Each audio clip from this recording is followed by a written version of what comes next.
Saya tidak akan mundur menghadapi koruptor. Saya tidak akan mundur menghadapi koruptor.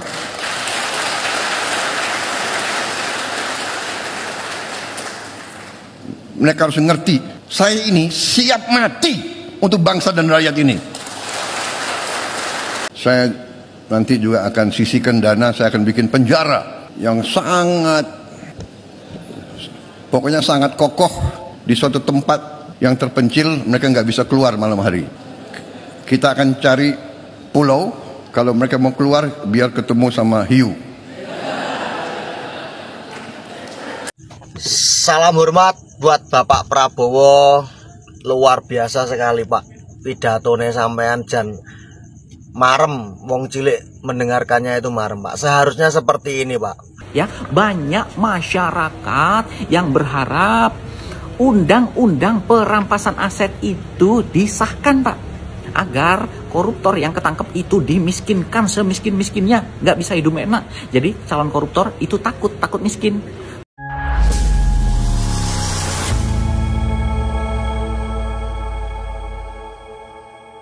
Assalamualaikum warahmatullahi wabarakatuh, saudara-saudaraku sebangsa dan setanah air. Dimanapun kalian berada, semoga kalian selalu dalam kondisi sehat walafiat. Berjumpa lagi dengan saya di Gaspol Update. Kami bukanlah buzzer pihak manapun, kami hanya menyajikan keputusan ada di tangan Anda. Teman-teman, ini ada video yang menurut saya cukup menarik, yakni tentang kabar gembira bagi seluruh dan segenap rakyat Indonesia dari Sabang sampai Merauke, dari Miangas sampai Pulau Rote. Minimal ya, di tengah RUU perampasan aset dan hukuman mati bagi para koruptor yang gak jelas nasibnya sampai sekarang, Prabowo memberikan angin segar ya, bahwa dirinya berjanji akan membangun penjara yang super kokoh di sebuah pulau ya, yang dikelilingi oleh hiu gitulah ya kan, khusus untuk para koruptor. Keren ini ya, khusus para koruptornya ini yang bikin keren ya kan.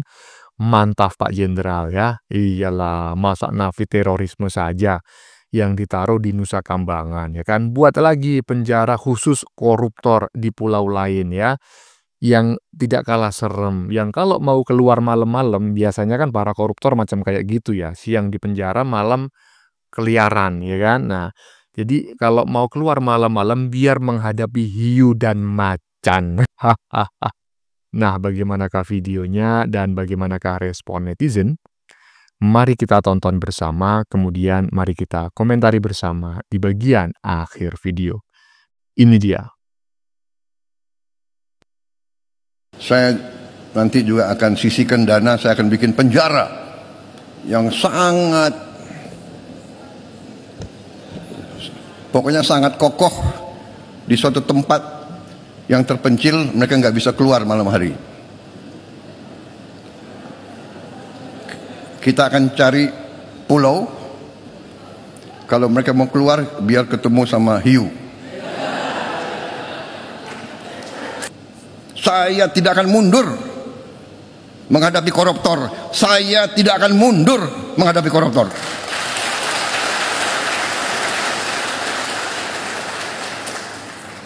Mereka harus ngerti, saya ini siap mati untuk bangsa dan rakyat ini. Saya tidak takut mafia manapun, saya tidak takut. Apalagi ada Kapolri sama Panglima TNI.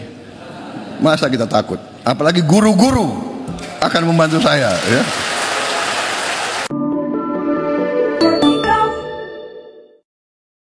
Ini adalah video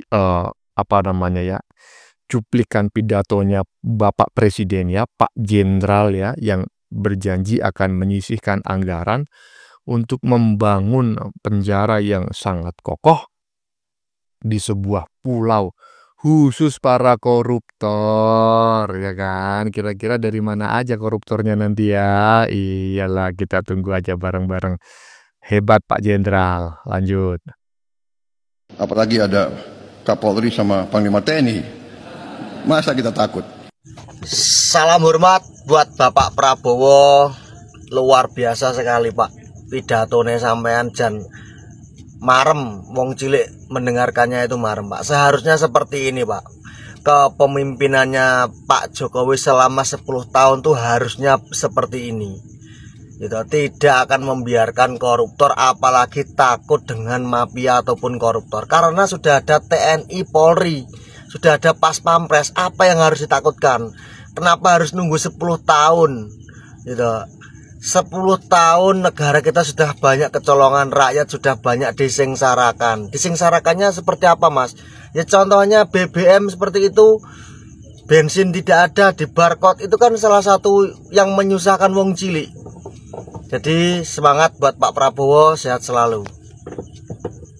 Iya, apa yang disampaikan oleh Mas Semut Ireng barusan saya sependapat teman-teman ya, bahwa pidatonya Pak Prabowo tadi itu sangat marem, ngerti ya? Nggak marem ya, bahasa Jawa. Marem itu apa?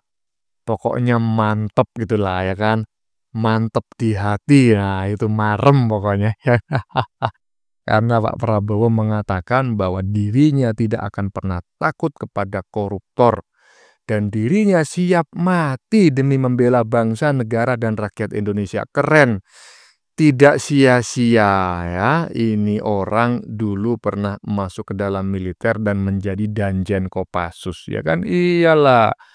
Jadi jiwa patriotiknya sampai sekarang nggak hilang-hilang, mantap lah ya kan. Iya, jadi memang sudah sepantasnya para koruptor di negeri ini ya kan, itu iya kalau memang tidak bisa dimiskinkan ya kan, di penjara, tetapi penjaranya sangat terpencil ya, di sebuah pulau yang ketika ingin mengakses pulau lain itu memerlukan waktu setengah hari lah, iyalah macam kayak gitu. Iya ya kan. Mantap ya, mantap, lanjut. Indonesia Gelap sudah jilid 2 saja. Tapi kenapa Bapak Prabowo dan Mas Gibran tak kunjung mundur? Pak, sebagian warga kita tidak ingin Bapak memberantas para koruptor. Karena dengan Bapak memberantas para koruptor, nanti stok koruptor kita semakin menipis. Lama-lama itu bisa habis, Pak. Dan dengan Bapak memberantas para koruptor juga, itu akan merusak budaya kita. Bapak tahu kan budaya kita apa? Apalagi yang ditangkapnya koruptor kelas kakap semua, Pak. Ini kalau misalkan ditangkap semua, siapa yang akan merugikan negara kita ke depannya?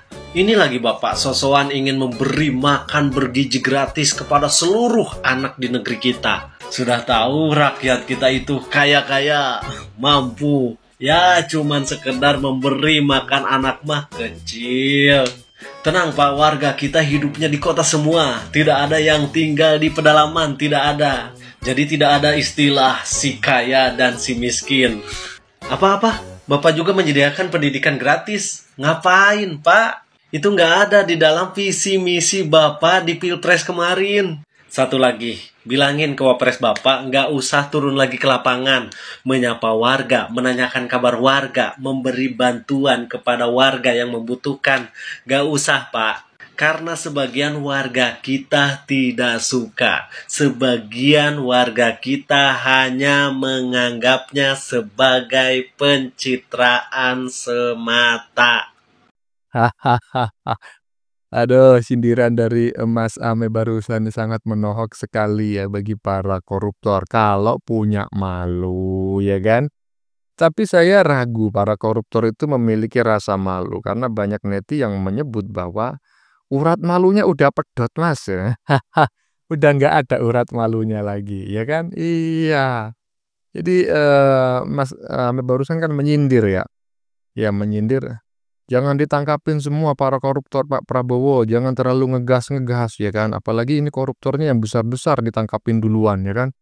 Jangan, nanti Indonesia kehabisan koruptor ya kan. Nanti bisa mengubah kebudayaan Indonesia. Kalau perlu ubah ya kan. Para koruptor itu asingkan ke Suriname sana ya. Iyalah, lanjut. Prabowo gaspol, bersih-bersih kasus korupsi di Indonesia. Mantap Bapak Presiden Prabowo, sudah bersih-bersih kasus korupsi di Indonesia, bersih-bersih para koruptor di Indonesia, selesaikan semua hingga ke akar-akarnya, dari atas sampai ke bawah, disikat, tidak usah pandang bulu. Tapi jangan hanya bersih-bersih yang sudah ada, Pak.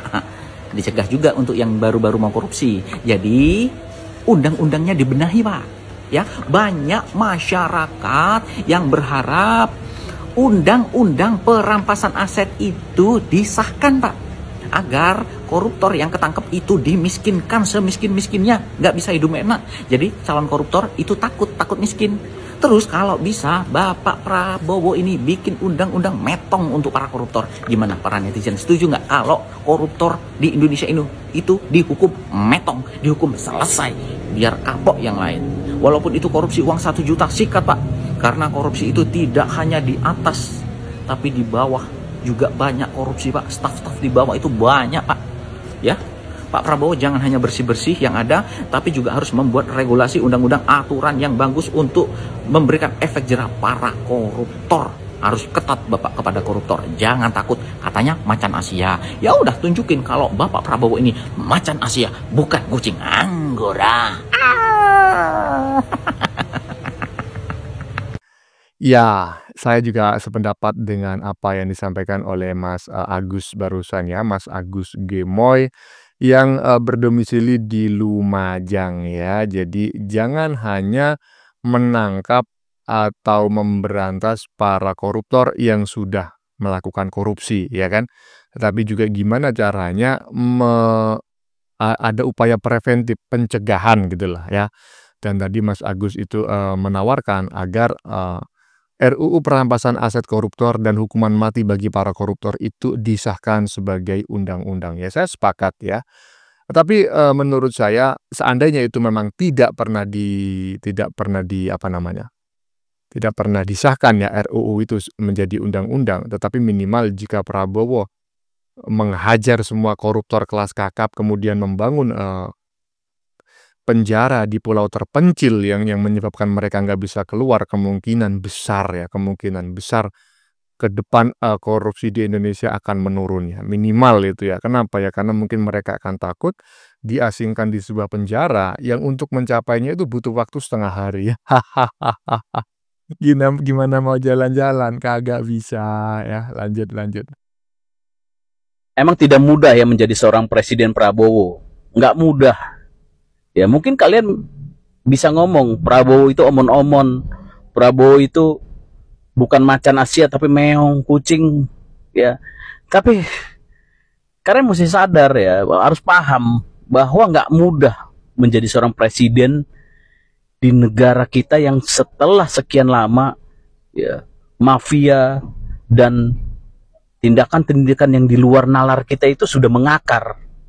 Korupsi itu sudah mengakar dan permainan itu sudah sampai ke tingkat paling bawah. Ya, artinya kalau saya bilang di sini kerjasama antara mafia dengan pejabat itu udah sesuatu hal yang lumrah.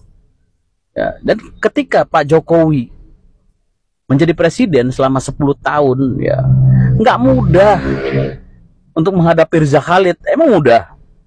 Belum lagi menghadapi oligarki yang lain, ya itu nggak mudah. Oligarki itu bisa kita bagi, ada oligarki properti, ada oligarki oil and gas, ada oligarki tambang, ada oligarki komoditas pangan.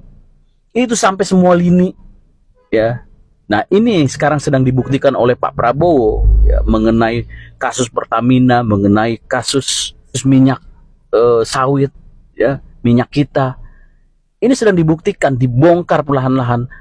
Emang mereka diem? Emang Pak Prabowo melawan pohon gitu? Itu manusia yang dilawan, kelompok yang memiliki uang triliunan, ya. Dan mereka sudah mengakar. Ini nggak bisa semudah itu. Apa yang dilakukan saat ini Pak Prabowo itu udah luar biasa dan akan diteruskan. Seharusnya kita masyarakat terus mendukung upaya-upaya yang dilakukan Pak Prabowo, ya. Memang benar, teman-teman pasti bilang, Allah nggak sampai tuntas, Allah nggak bakal sampai ke akar-akar, sampai yang menggelontorkan dananya nggak ketangkep. Betul. Tapi ini kan sebuah proses, gitu. Dan Pak Prabowo itu udah berani melakukan taruhan kepada dirinya, taruhan nyawa loh, melawan mereka itu. Jadi teman-teman, ayo kita dukung Pak Prabowo dalam memberantas korupsi. Dan kita dengar-dengar akan ada ya undang-undang atau ya perpres hukuman mati bagi para koruptor. Ya, ya memang betul ya apa yang disampaikan oleh netizen barusan. Nggak mudah menjadi seorang presiden ya, apalagi dituntut untuk menegakkan hukum seadil-adilnya ya kan, menghajar para koruptor ya kan. Karena apa? Seperti yang disampaikan oleh Prabowo tadi ya kan di bagian depan. Kenapa sampai Prabowo itu mengatakan bahwa saya siap mati gitu kan ya. Kurang lebih seperti itu. Saya tidak takut koruptor, saya tidak takut mafia apapun ya kan. Bahkan saya siap mati demi bangsa dan negara juga rakyat Indonesia. Itu menunjukkan apa ya? Berarti apa yang disampaikan oleh netizen barusan itu benar gitu loh. Presiden itu penuh dengan tekanan ya.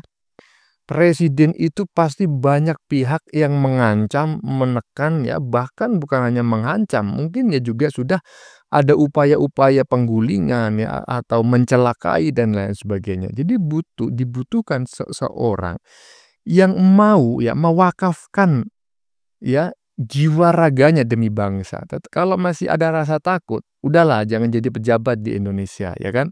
Karena nggak mungkin akan bisa bersikap adil. Tetapi kalau sudah siap mewakafkan jiwa dan raganya seperti Prabowo, baru ya kan, siapapun yang mengancam dan melawannya, hajar balik. Iya. Ya teman-teman, sudah kita saksikan bersama beberapa video yang sudah kami sajikan. Tadi di bagian depan kita lihat bersama video tentang komentar Mas Semut Ireng ya, yang memuji pidato Prabowo yang dianggapnya sangat marem bagi rakyat kecil ya, bagi wong cilik. Karena Prabowo menyebut rela mati demi bangsa dan rakyat Indonesia. Dan tadi juga Prabowo menyatakan dengan terang-terangan bahwa dirinya tidak takut dengan koruptor manapun. Wah, keren Pak Jenderal. Daripada partai yang ngaku-ngaku sebagai partai wong cilik, nyatanya partai wong licik, mending Prabowo yang tidak pernah mengaku sebagai partainya wong cilik, tetapi nyatanya siap mati demi bangsa dan negara juga rakyat Indonesia. Keren Pak Jenderal. Oke teman-teman, konten yang baru saja kita saksikan ini adalah tentang kabar gembira bagi seluruh rakyat Indonesia, minimal ya di tengah RUU perampasan aset koruptor dan hukuman mati bagi para koruptor nggak jelas nasibnya. Prabowo memberikan angin segar bahwa dirinya berjanji akan membangun penjara yang super kokoh di sebuah pulau ya, khusus untuk para koruptor. Mantap ya. Mantap pokoknya Pak Jenderal ya. Ya iyalah, masa napi terorisme saja yang ditaruh di Nusa Kambangan ya kan. Buat lagi penjara ya, khusus buat para koruptor di pulau lain yang lebih jauh, yang lebih mengerikan daripada Nusa Kambangan ya kan. Iya, yang kalau mau keluar malam-malam bukan hanya buaya yang dihadapi, tetapi juga ikan hiu, macan, dan lain sebagainya ya. Bagaimana menurut kalian? Keputusan ada di tangan Anda. Silakan tulis di kolom komentar baik Anda yang setuju maupun yang tidak setuju dengan isi konten ini. Sebelumnya saya memohon maaf jika dalam penyajian konten ini ada kata-kata yang menyinggung, kurang tepat penggunaannya, atau ada data yang dianggap keliru atau salah. Saya memohon maaf yang sebesar-besarnya. Kita jumpa lagi di lain video. Salam NKRI.